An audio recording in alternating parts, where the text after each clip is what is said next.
नमस्कार. नोकरीचा पहिलाच दिवस होता. नोकरीवरून घरी जाताना झाला घात. कुर्ल्यातील बस अपघातामध्ये 19 वर्षीय आफरीन शहाने गमावला जीव.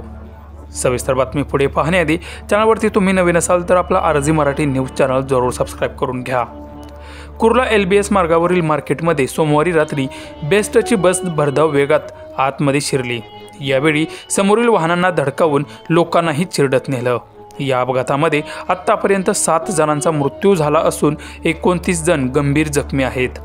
दरम्यान सोमवारी सायंकाळच्या वेळी झालेल्या अपघातामध्ये दुर्दैवी गोष्ट म्हणजे एका 19 वर्षीय तरुणीचाही मृत्यू झाल्याचं समोर आलं आहे. आफरीन शहा असं या तरुणीचं नाव असून आफरीन हिच्यावर नोकरीच्या पहिल्याच दिवशी काळाने झडप घातली. सोमवारी आफरीनच्या नोकरीचा पहिलाच दिवस होता. दरम्यान सायंकाळच्या वेळी आफरीन नोकरीवरून घरी जात होती. तेव्हा भरधाव वेगाने येणाऱ्या बसने तिला धडक दिली. त्यातच तिचा चिरडून मृत्यू झाला.